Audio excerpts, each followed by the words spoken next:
Muito bom dia a todos. Eu sou o professor Campos Júnior, membro do Grupo Carcarás. Para quem não nos conhece, o Grupo Carcarás foi fundado por alunos da Universidade Federal do Maranhão com o intuito de promover debates relevantes sobre a alta cultura.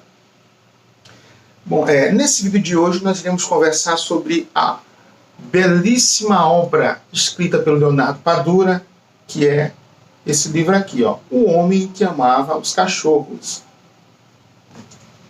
Muito bem. Leonardo Padura, para quem não o conhece, é um grande escritor cubano que goza de alguns privilégios, uma vez que ele consegue escrever sobre temas espinhosos que, de certa forma, poderiam trazer-lhe alguns problemas no regime cubano. Todavia, nem sempre foi assim.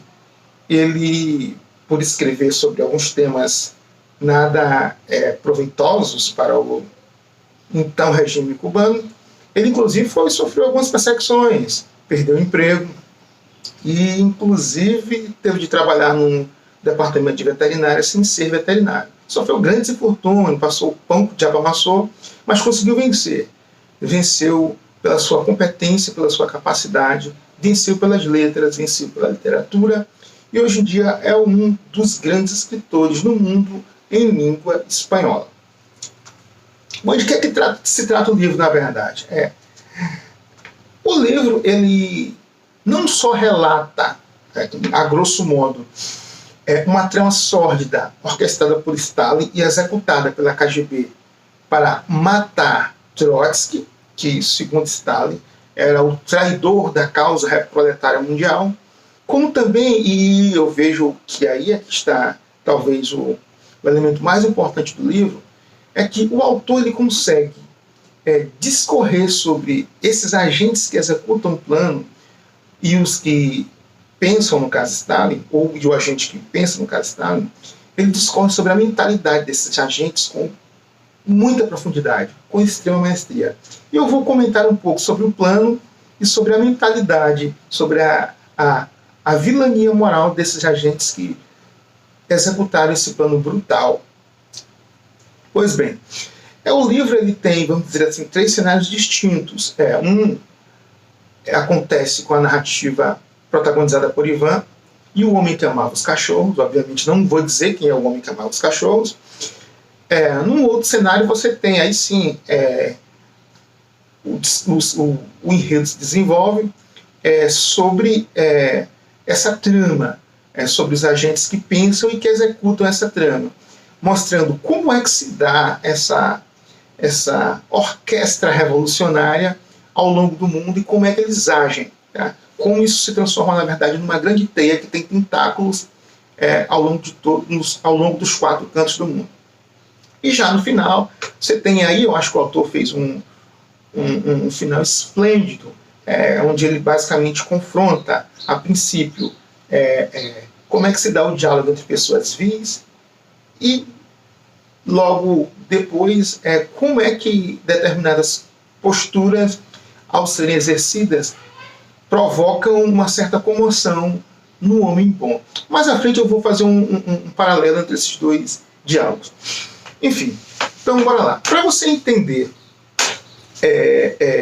o motivo dessa trama, para você não ficar só no enredo fictício e entender a concepção histórica que resultou nessa briga entre Stalin e Trotsky, eu vou fazer aqui uma pequena introdução só para situar a gente na história.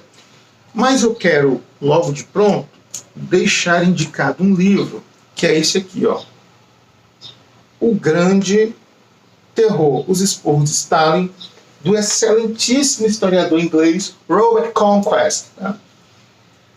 Então, esse livro vai propiciar você compreender de forma mais apurada como é que se deu a disputa de poder no início dos anos 20, logo que Lenin morre, e a disputa foi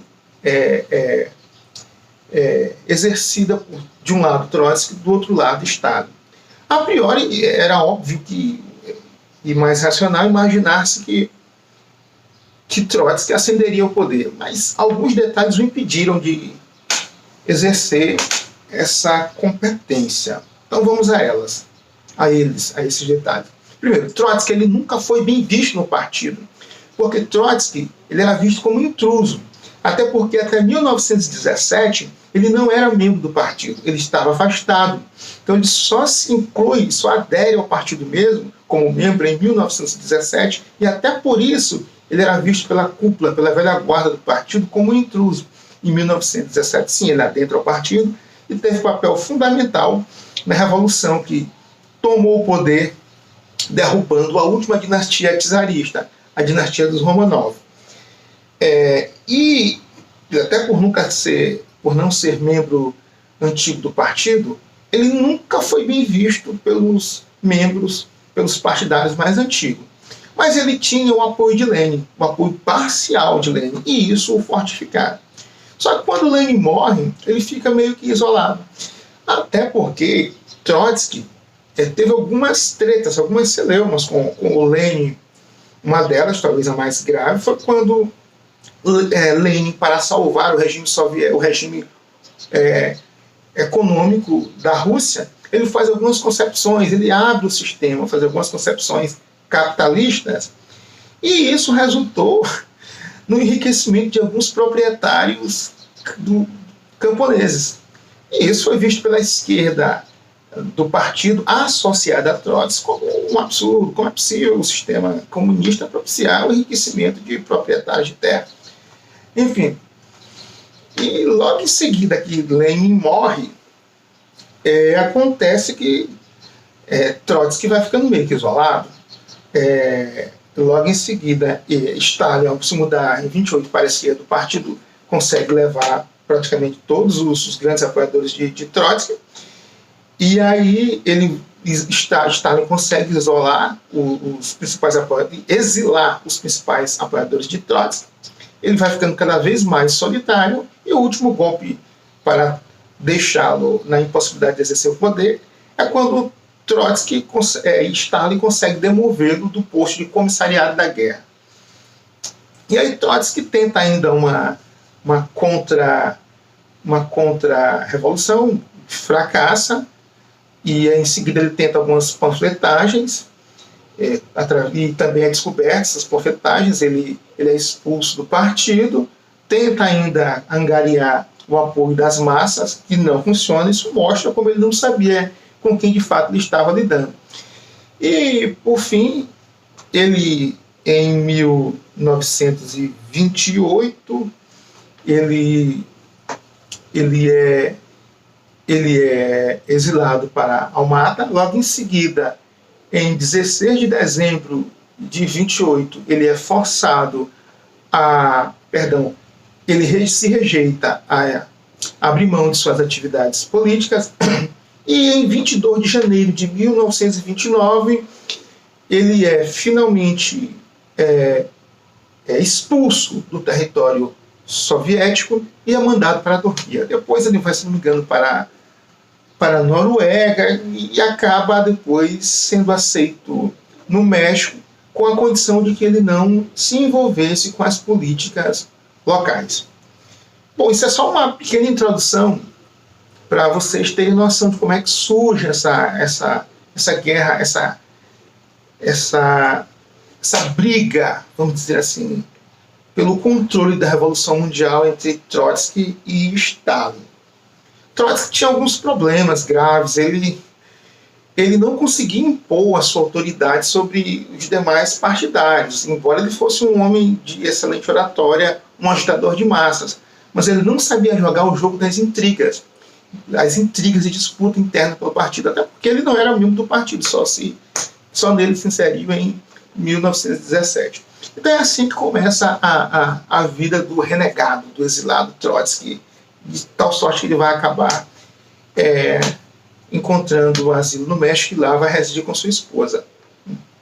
Pois bem, então a partir daí começam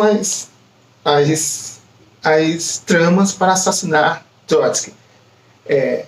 O Viktor Suvorov diz que Stalin passou a assassinar Trotsky quando ele compreendeu, no livro dele, o Grande Chefe, quando ele compreendeu que Stalin, de certa forma, teria se aliado a Hitler para fazê-lo de trouxa e logo em seguida tomar toda a Europa de assalto, e o que de fato aconteceu. Então, quando Trotsky denuncia essa estratégia, aí a partir daí é que Stalin resolveu que não era mais possível deixá-lo vivo. Então, avançando. Agora, o que de certa forma é mais assombroso no livro, como eu disse anteriormente, é que o autor ele vai dissecar a estrutura da mentalidade revolucionária. E ao fazê-lo, ele mostra que a ideologia revolucionária socialista, ela vai, de certa forma, criando no homem um fanatismo ideológico devocional que o impede de perceber que que faz com que ele perceba que nada há de mais superior, de mais significativo na história da existência humana do que a causa revolucionária. Então, a partir daí, ele vai julgar tudo o que há no mundo conforme a causa revolucionária. Tudo que tem valor é aquilo que ajuda a causa. Tudo que é moral é aquilo que ajuda a causa. Tal como propunha o próprio Trotsky no livro dele Moral e Revolução, quando ele diferencia a moral burguesa da moral revolucionária, quando ele diz que moral é tudo aquilo que ajuda a revolução. Então essa é a moral revolucionária segundo Trotsky. Então o problema é que quando você tem uma geração, uma elite dirigente que é formada sob essa concepção, o que acontece?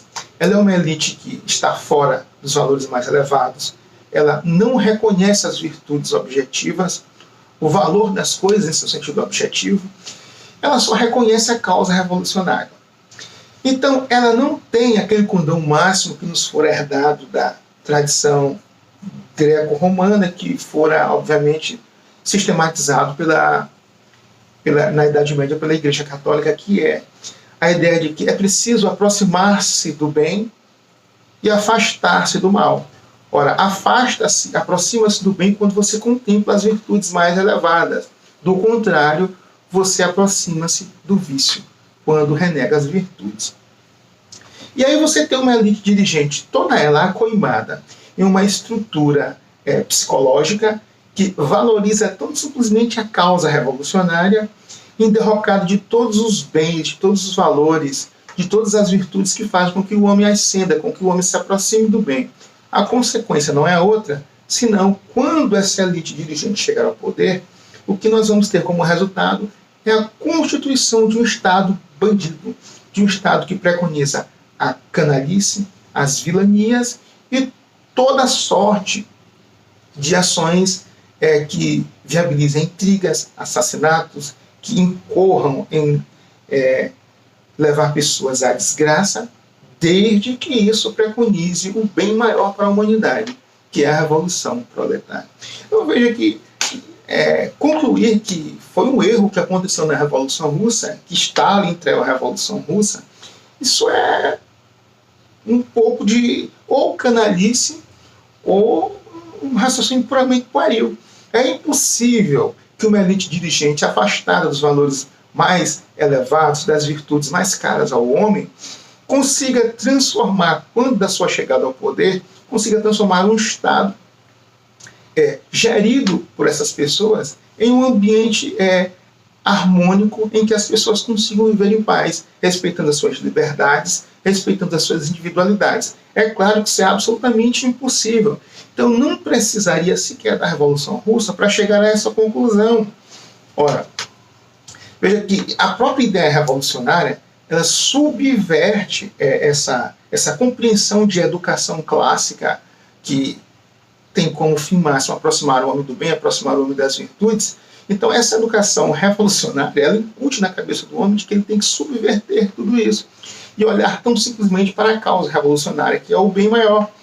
Então, o que acontece é que ela vai destruir esses preceitos máximos que fazem com que o homem, ao aproximar-se do bem, ao aproximar-se da virtude, ele se eleve, e, em contrapartida, constrói uma sociedade engendrada, gerida por homens que foram educados e treinados para praticar as maiores brutalidades possíveis, as maiores vilanias.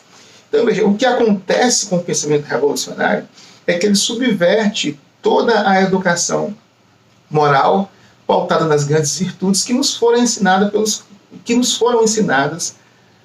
a educação que nos fora ensinada pelos grandes pensadores da tradição ocidental.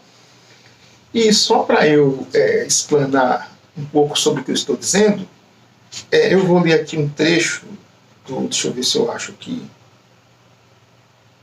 está aqui, página 46. Plutarco. Leiam esse livro aqui, da educação das crianças. O que diz Plutarco aqui? Bora lá. Parece-me que Platão, o enviado dos deuses, aconselha às amas de leite moderadas que não relatem histórias aleatórias às crianças, para que não tenham suas almas preenchidas desde o início por ignorância e corrupção. Então, enquanto a educação clássica que fundamentou, que formou a educação civilizacional, tinha como preceito máximo incutir na criança desde o início as virtudes mais elevadas para que ela se afastasse da corrupção, se afastasse da ignorância, se afastassem das coisasvis. Nessa nova visão revolucionária, eu tenho exatamente o contrário. A vilania é possível, as barbaridades são possíveis, o assassinato é possível, a mentira é possível, as tramas, os enganos, as falsificações, tudo isso é possível e até tido como algo valoroso, desde que faça avançar a causa revolucionária. Então, quando você ler o livro, você tem que ter essa concepção de que é com esse tipo de gente que o autor está trabalhando. É esse tipo de mentalidade, é esse tipo de comportamento que o autor está desnudando, está descortinando no livro, quando ele demonstra toda a vilania, toda a brutalidade, toda a falta de caráter desses agentes que vão executar esse plano. E ele o faz para demonstrar que é impossível imaginar que, numa sociedade comandada por esse tipo de gente, por esse tipo de bandido, que preconiza a causa revolucionária acima de tudo, é impossível haver paz, é impossível haver convivência harmônica. Nós sempre iremos descambar. É um estado de poder onde tudo é possível, desde que a revolução avance. E era isso que existia na União Soviética.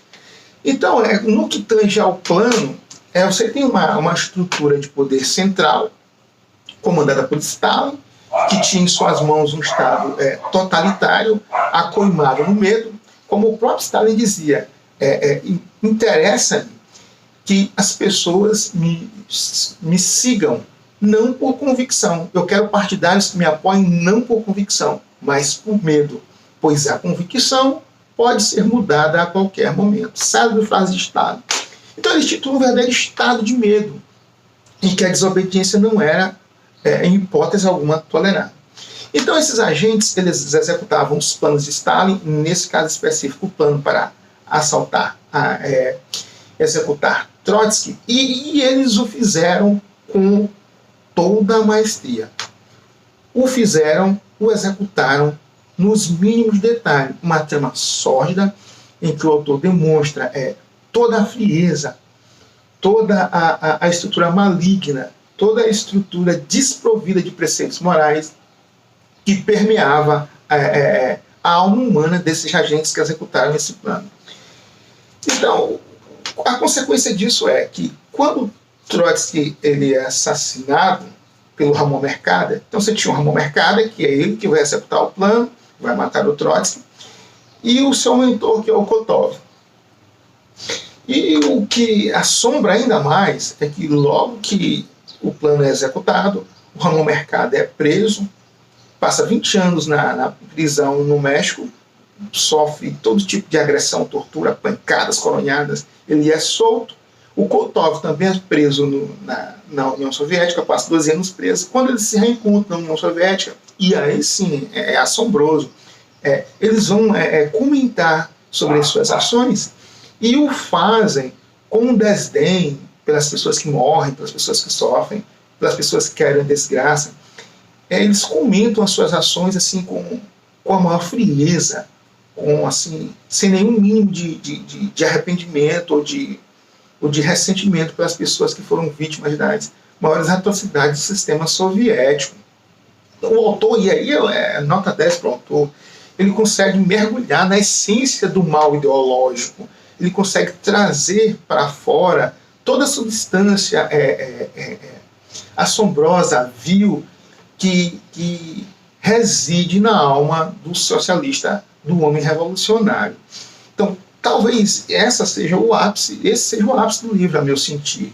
É que o autor ele consegue, sim, ele permeia nas experiências humanas, no caso, a experiência revolucionária, ele mergulha nessa experiência com muita profundidade e traz à superfície toda a sua essência maligna, a sua essência brutal, a sua essência vil, a sua essência de banditismo, e mostra como o homem revolucionário ele se torna vil, seco, desprovido de humanidade. Ele se torna apenas uma peça que faz a roda da engrenagem revolucionária girar.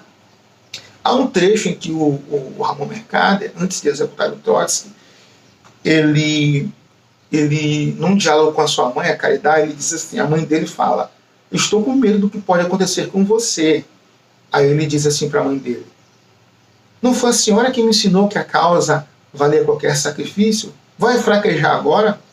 Não é a causa maior do que a família, do que nós? Não é a causa revolucionária maior do que tudo?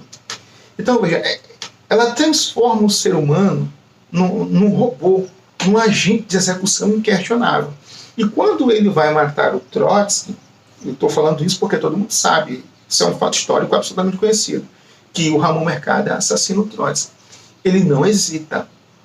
Inclusive, ele acha que o faz para o bem da humanidade, para o bem da causa revolucionária, para o bem do futuro melhor.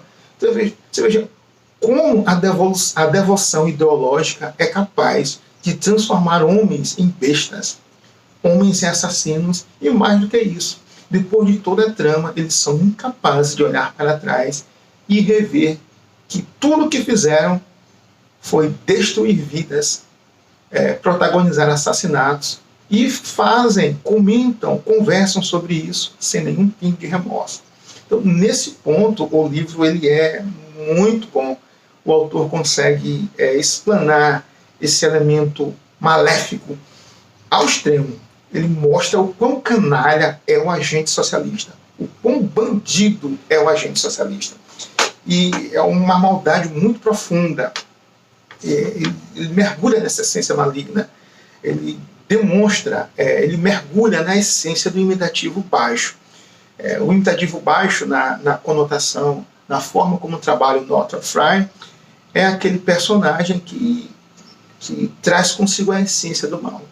E nessa trama, todos os personagens que se mobilizam para assassinar o Trotsky são pessoas que perpassam pelo imitativo baixo na sua maior essência.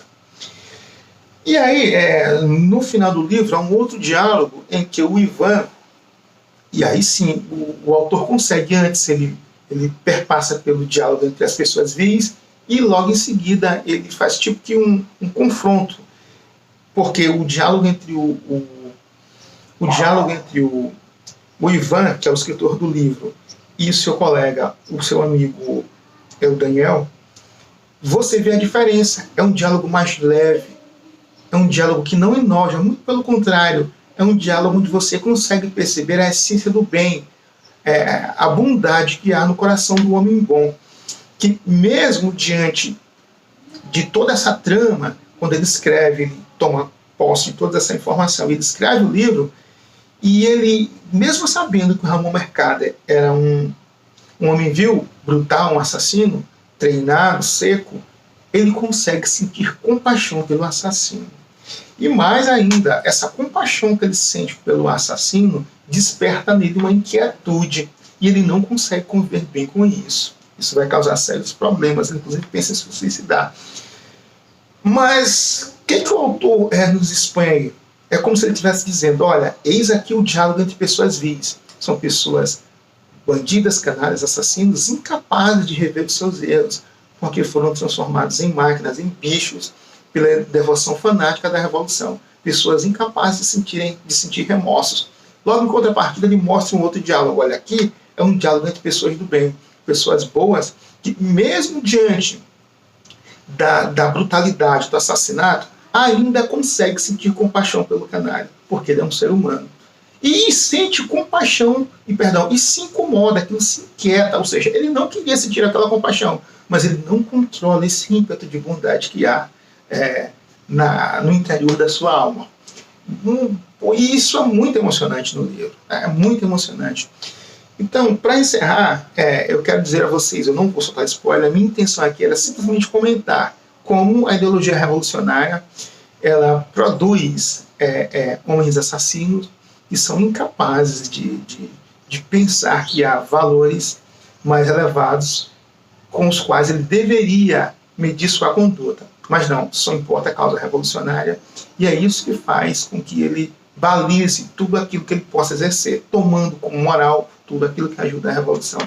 Então o autor ele vai explanar isso com maestria no livro, mostrando que essas pessoas agem tão simplesmente devotadas por uma ideologia revolucionária que seca o indivíduo e que as consequências de uma elite dirigente pautada por esse tipo de comportamento é sempre desencadear um estado de loucura, um estado de perseguição, um estado de assassinato, porque ela contamina os demais membros do Estado com medo. Um medo que inviabiliza as pessoas de pensarem. Então são apenas máquinas que executam um comando maior, um comando do dirigente.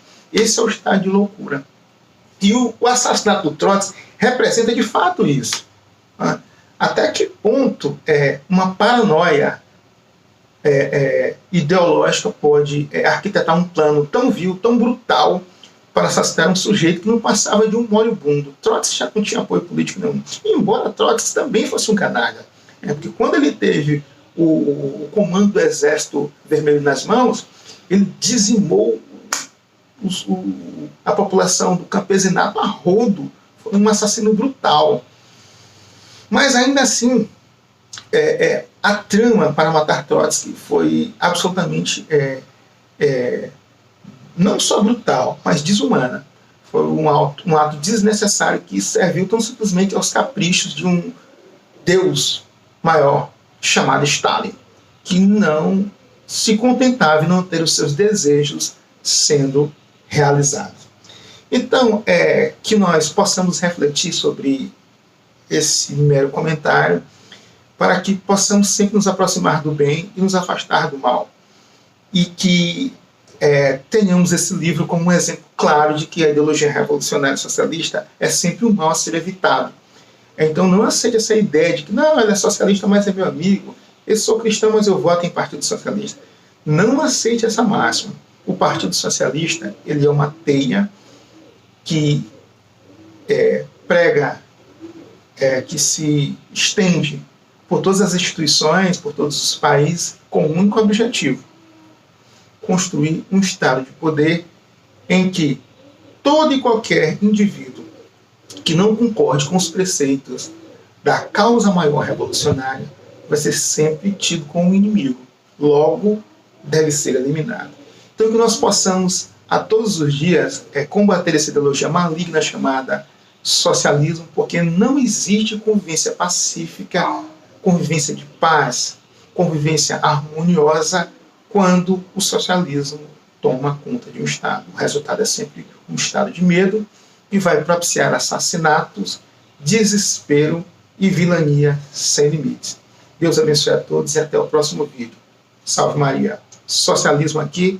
Não.